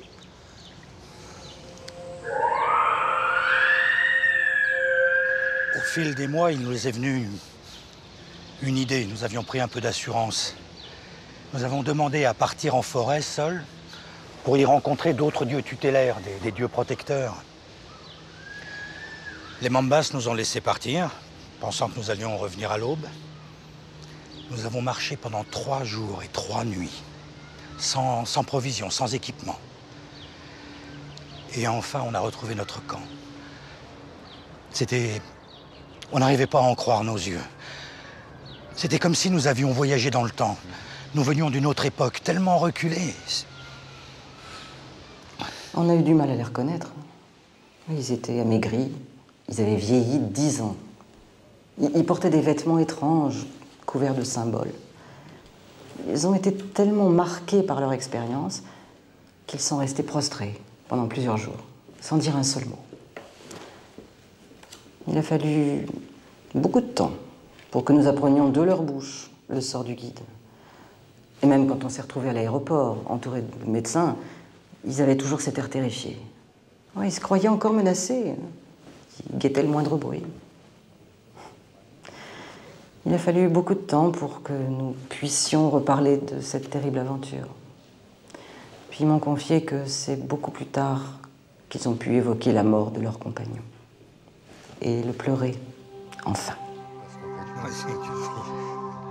L'aventure extrême des 2 ethnologues miraculeusement rescapés de cette chasse à l'homme a permis à la science de lever une partie du mystère qui entourait le peuple Mamba et confirmer leurs étranges coutumes.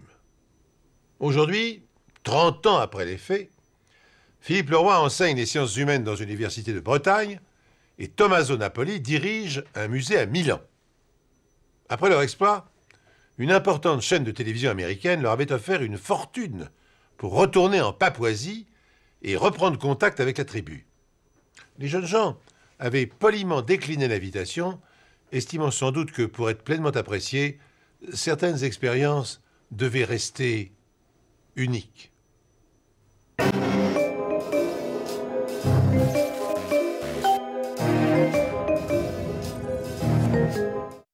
La vie n'a pas toujours été tendre pour Raoul Leroux.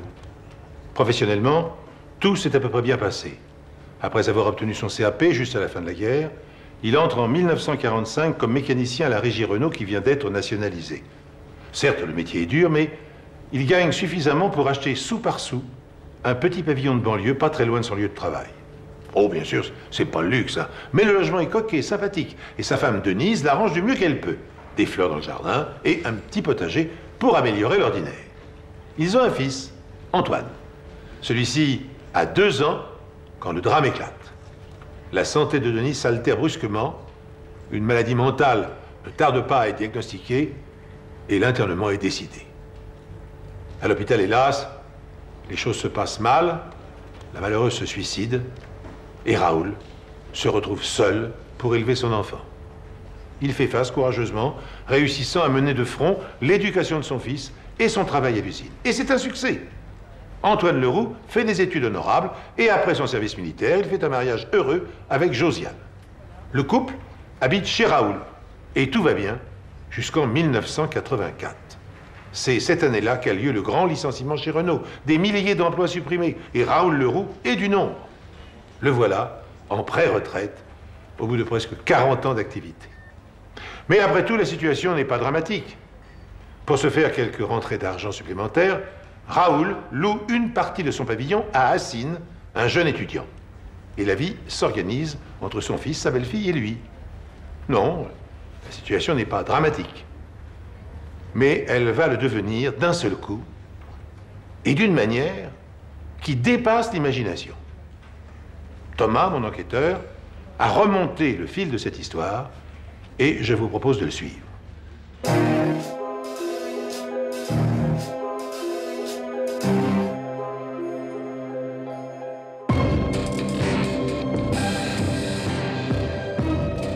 Raoul! Il est 21h lorsqu'Hassine, l'étudiant locataire du studio, découvre un spectacle terrifiant. Papa! Heureusement, Antoine réalise que son père respire encore. Raoul tente de prononcer quelques mots.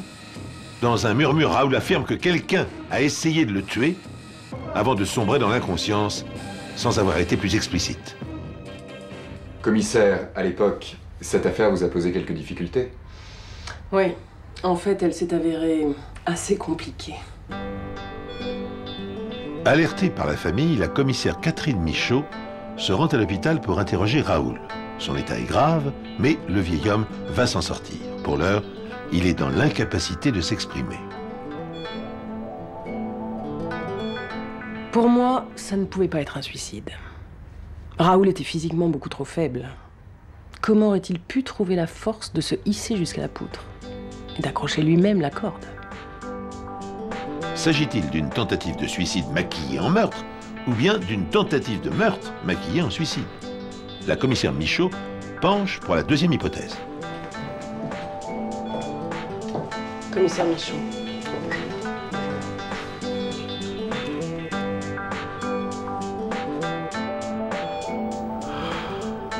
La commissaire annonce à la famille qu'elle va ouvrir une enquête pour tentative de meurtre.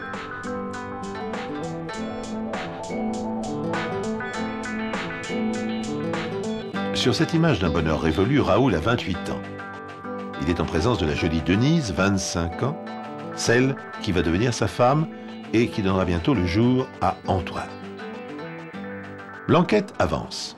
La porte d'entrée du pavillon et du garage ne comporte aucune trace d'effraction. Le soir du drame, Josiane, Antoine et Hassine affirment n'avoir rien entendu, rien vu.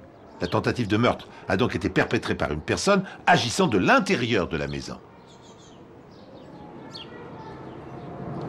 Donc, si je comprends bien, votre beau-père habitait au premier. Oui, nous, on habitait là, à côté. Et vous, Hassine?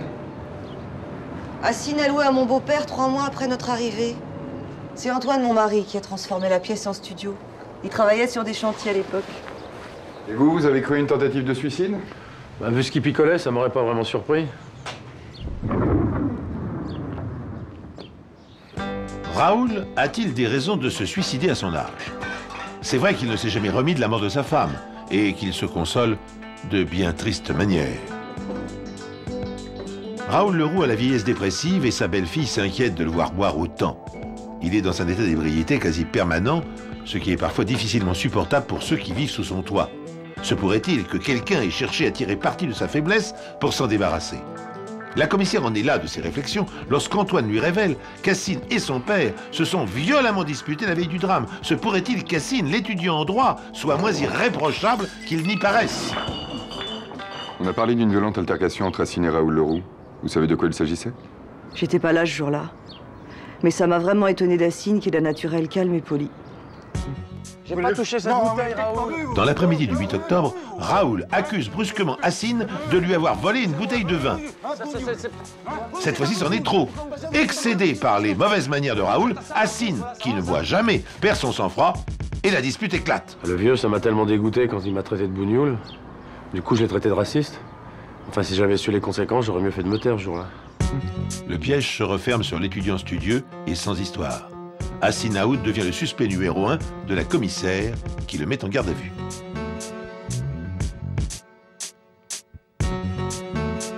J'ai été libéré qu'à la toute fin de ma garde à vue, quand monsieur Leroux s'est enfin réveillé et a pu parler. Assine est en garde à vue depuis une dizaine d'heures lorsque, coup de théâtre, Raoul se réveille. Le docteur Rémy est aussitôt appelé à son chevet. Les premières paroles du vieillard sont explosives. Raoul accuse et révèle au médecin le nom de son agresseur. Josiane, la belle-fille parfaite. C'est un sacré retournement, non? Plutôt, oui. Alors on a relâché Assine et interrogé à nouveau Antoine et sa femme. Et pourtant, ils avaient un alibi parfaitement sérieux le soir de l'accident. Mais comme Raoul venait d'accuser Josiane de maltraitance lorsqu'il était seul avec elle...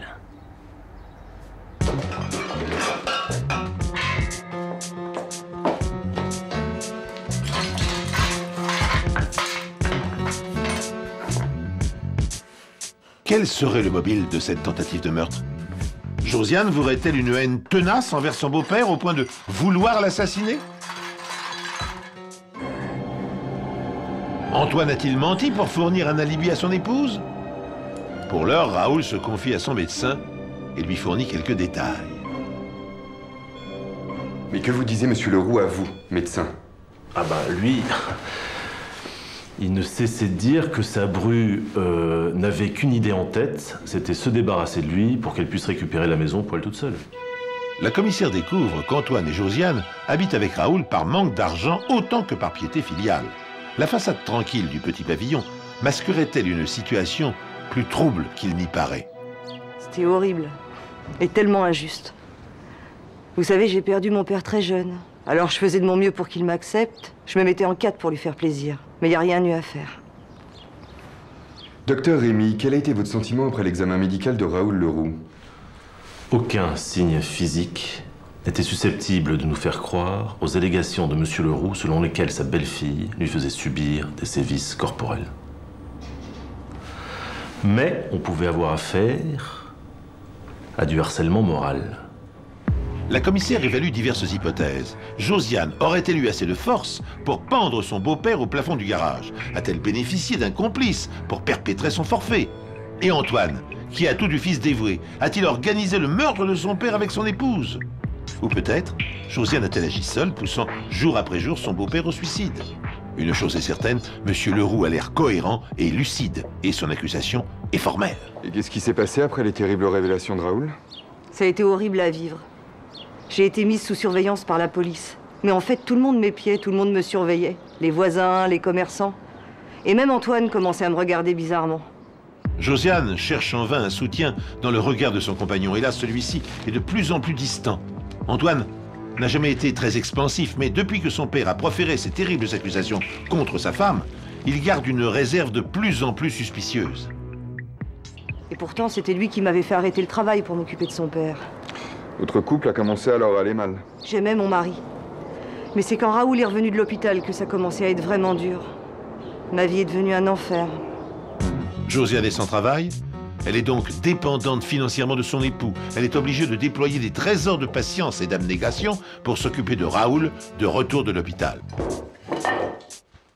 Pourtant, Antoine ne lui est guère reconnaissant. Bien sûr, le couple bénéficie du logement gratuit en échange de ses soins quotidiens, mais est-ce une raison pour accepter tous les caprices de Raoul? Est-ce que finalement, ce n'est pas Josiane qui est harcelée par ce vieillard irascible, ce qui lui donne une bonne raison de vouloir s'en débarrasser? C'était pas drôle pour moi, mais je m'inquiétais surtout pour les problèmes d'alcool de Raoul. J'avais beau essayer de convaincre Antoine de placer mon beau-père, il voulait rien savoir. Et quelle a été la réaction de votre mari quand il a su que vous vous étiez renseigné sur les maisons de retraite? Il est devenu comme fou. De toute façon, il n'y avait plus de place, alors.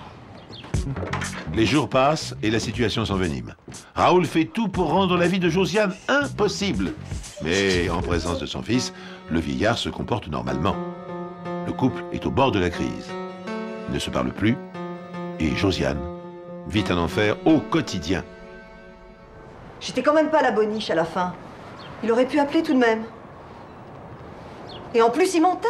Il soutenait devant mon mari qu'il avait appelé que j'étais encore partie. Et au fil des semaines, les relations familiales se sont envenimées. C'est qu'il fallait l'endurer, le Raoul.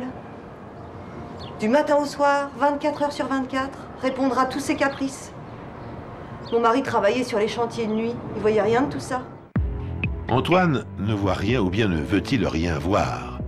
Josiane s'interroge. Dans quelle mesure Antoine est-il inconsciemment complice du comportement de son père? Nous sommes le 20 novembre, un jeudi. Antoine travaille de nuit sur un chantier. Assine séjourne à Marseille.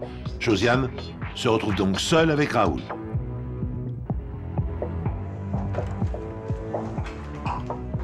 Soudain, une odeur de brûlé attire son attention. Josiane réalise que le feu a pris dans la cuisine. Inconsciente du danger, elle ouvre la porte et découvre le corps inanimé de Raoul.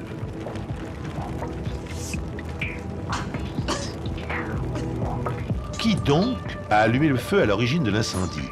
Est-ce Raoul lui-même? Est-ce Josiane qui se trouvait seule avec lui? Raoul a été intoxiqué par la fumée et souffre d'un œdème pulmonaire. Mais, une fois encore, il en réchappe de justesse. Et une fois encore, il accuse sa belle-fille d'avoir tenté de l'assassiner.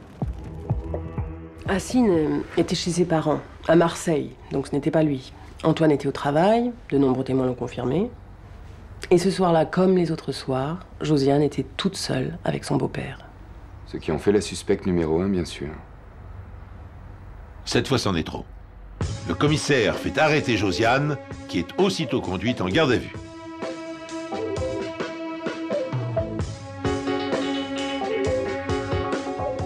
Et qu'est-ce que vous avez ressenti à ce moment-là? Le monde s'est écroulé. On m'a arrêtée devant tout le monde comme si j'étais une criminelle.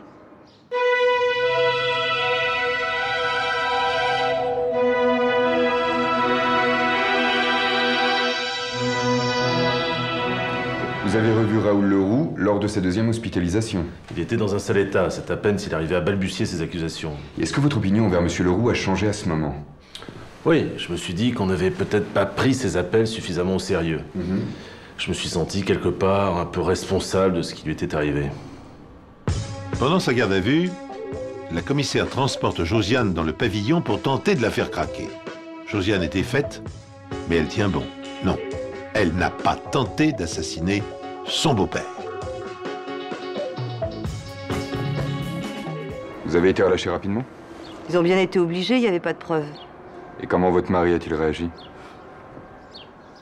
Antoine est complètement déboussolé par les événements. En lui couve une colère sourde qui doit se décharger sur un bouc émissaire. Et c'est Assine qui est sommé de quitter les lieux alors que Raoul vient de rentrer de l'hôpital.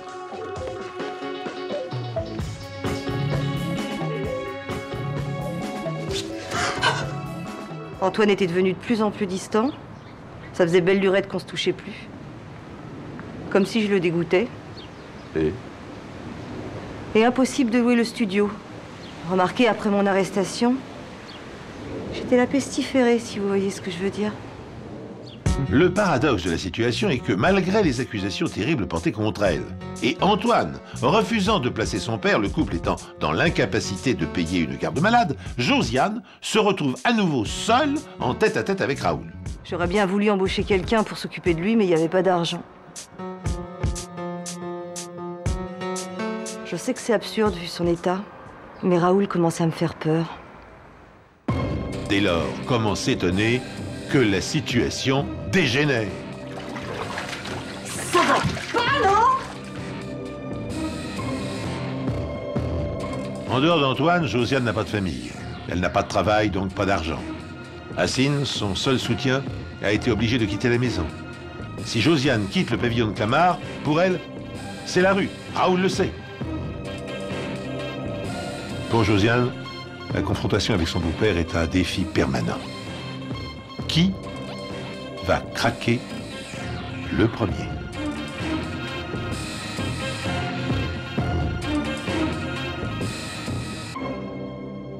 Alors, vous avez eu cet incroyable coup de fil? Oui. Raoul Leroux nous a appelés pour nous supplier de le sauver des griffes de sa belle-fille. Il disait qu'elle l'avait battu, qu'il allait mourir. Arrivé sur place, on l'a trouvé étendu sur le carrelage de la salle de bain, baignant dans son sang. Il portait de multiples blessures à la tête. En arrivant sur les lieux, la commissaire découvre un spectacle qu'elle n'est pas prête d'oublier. Les murs de la salle de bain sont couverts de sang.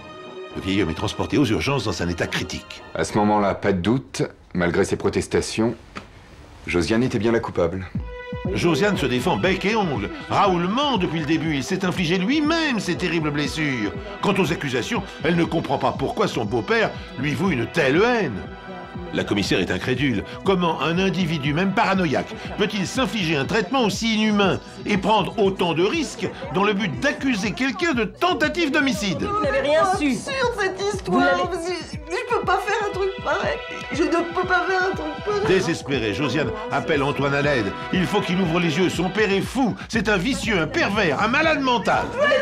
C'est une sale menteuse. T'as voulu... Qu'est-ce qui t'a pris? Enfin, arrêtez. Pourquoi t'as fait ça? Calmez-vous, c'est moi qui interroge, ok? Calmez-vous, sinon je fais appeler. Josiane insistait pourtant pour dire que Raoul avait essayé de l'abuser, qu'il la terrorisait. Bien sûr, mais c'était toujours sa parole contre celle de Monsieur Leroux, dont le seul tort était d'être un vieillard impotent et une victime gravement blessée à plusieurs reprises.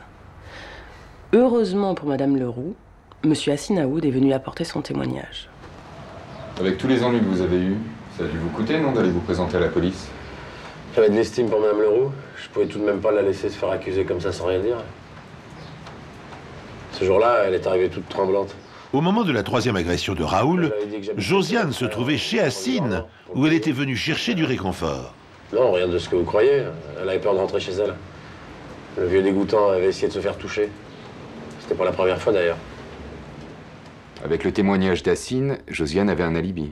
Oui, parce qu'Hassine était en famille quand Josiane est venue le trouver. Tous ont pu témoigner qu'à l'heure à laquelle Raoul a été agressé, Josiane était en leur compagnie. La commissaire se perd en conjectures.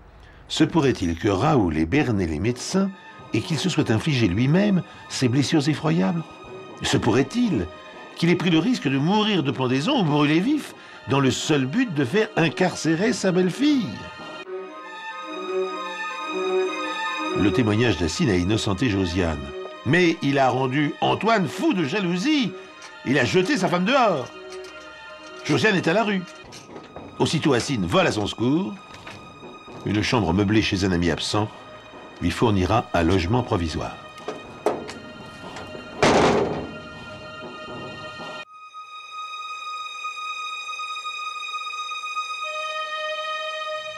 Si ce n'était pas Josiane, de toute évidence, c'était pas non plus un accident. Non.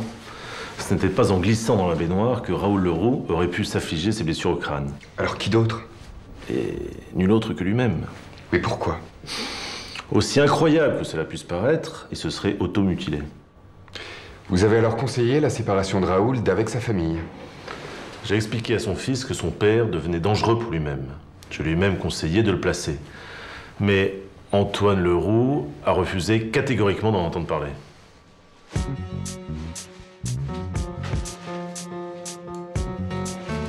Je peux vous parler, s'il vous plaît?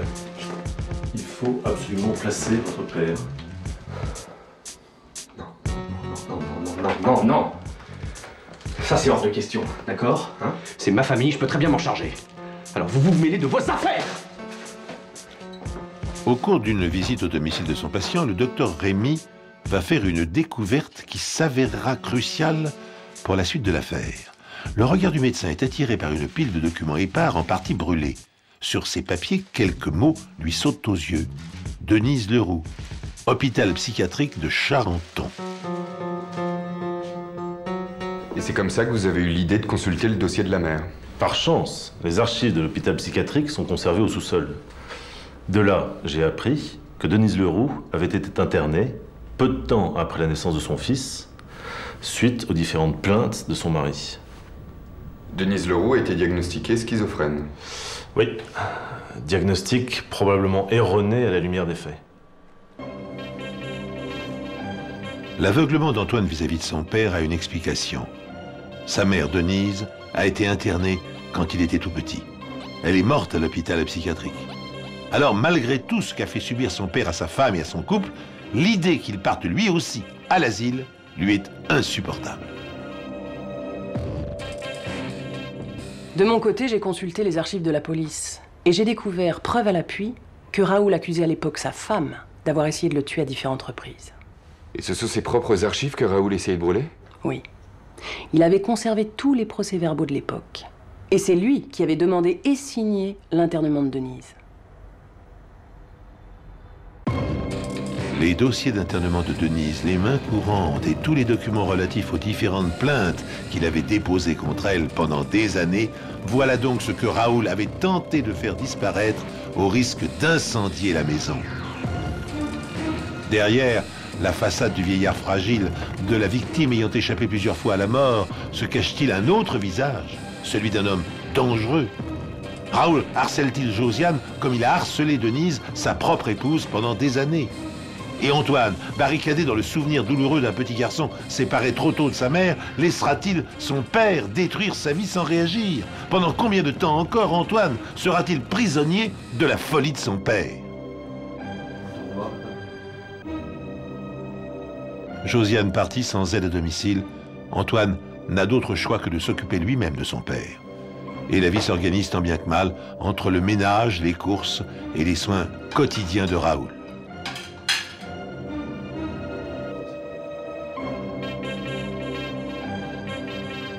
Pour faire interner sa femme, Raoul a mis en avant la sécurité de son fils. Dans cette histoire, c'est ça le plus horrible. Cette pauvre femme a été internée par erreur. Et elle en est morte. Qu'est-ce qui s'est passé? Elle a fini par se suicider. Antoine n'avait même pas 2 ans. Le pauvre. Il a vraiment pas eu de chance.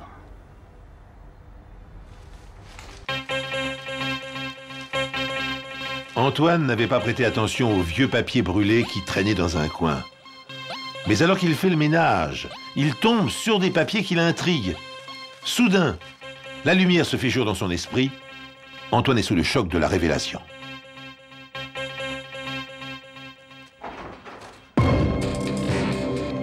Comment t'as osé faire ça? Tu vas me répondre, vieux merde. Comment t'as osé faire ça? Antoine demande des explications à son père. Et tout à coup, c'est le drame. Démasqué, Raoul s'empare du couteau et se poignarde lui-même le ventre. Stupéfait, Antoine tente de le désarmer. C'est alors que Raoul retourne le couteau contre son propre fils. Antoine s'écroule, mortellement touché à l'abdomen.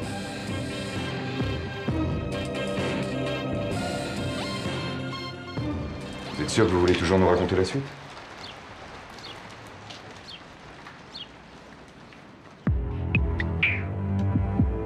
Quelques heures plus tard, il fait déjà nuit lorsque Josiane revient au pavillon pour récupérer quelques vêtements.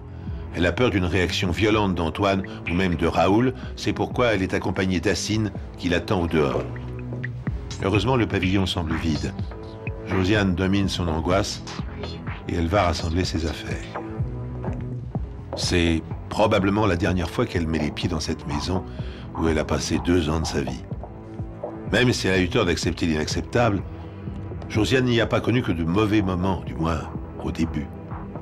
Elle parcourt une dernière fois les pièces, une à une, au fil de ses souvenirs. Mais il est temps pour elle de tourner la page auprès d'Assine. Elle connaît enfin un bonheur qu'elle croyait défendu. Quand soudain, Josiane aperçoit un ray de lumière sous la porte de la cuisine.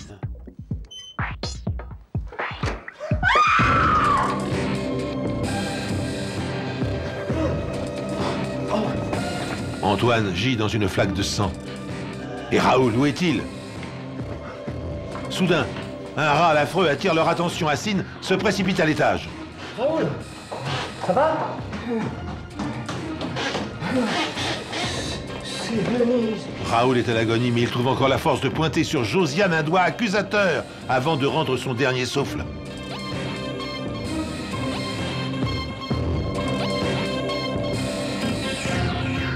Hassine appelle la commissaire Michaud, qui arrive sur les lieux.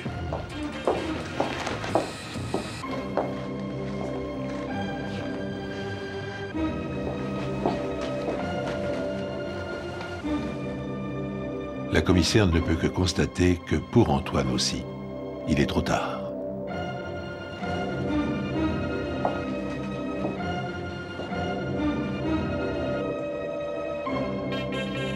Un malade, oui. Mais qui plus d'une fois avait crié au loup et se retrouvait finalement mort. J'ai eu le sentiment très désagréable de m'être trompée de A à Z. Dans un sens, je lui dois beaucoup à Raoul. C'est tout de même un peu de ma faute. Après tout ce temps, j'arrive toujours pas à me convaincre que j'y suis pour rien. Josiane est consciente de l'avoir échappé belle. Malgré toutes ces épreuves, la vie lui a réservé une belle rencontre. Hassine a depuis brillamment passé sa thèse de droit, il est devenu enseignant. Josiane a trouvé un travail de vendeuse dans une parfumerie. Mais pourquoi Raoul haïssait-il tant Josiane? Et sa femme? Au point de faire accuser la première et interner la seconde? Pur délire de persécution. Comme Denise, à l'époque, commençait à se méfier de l'état mental de son mari, Raoul avait fait plusieurs dépositions contre elle. Les soi-disant tentatives de meurtre de Denise Leroux. Et Josiane, elle, qui s'inquiétait de son alcoolisme et cherchait à le faire placer, lui a rappelé sa femme. Alors, comme il l'avait fait pour Denise, Raoul a tout simplement voulu punir Josiane. Mais qu'il ait pu dissimuler pendant toutes ces années la vérité, abuser les médecins et son fils, tout ça reste un mystère. Ce qu'on peut retenir, par-delà les explications médicales plus ou moins compliquées, c'est l'incroyable pouvoir de la maladie mentale. Elle peut conduire les hommes à accomplir des actes extraordinaires, se blesser, se mutiler, risquer la mort, dans le seul but d'accomplir ce que leur dicte leur esprit égaré. Et bien entendu, de tels comportements sont de nature à tromper tout le monde. Car comment imaginer spontanément une telle réalité? C'est ce qui a été à deux doigts de se produire au cours de l'enquête.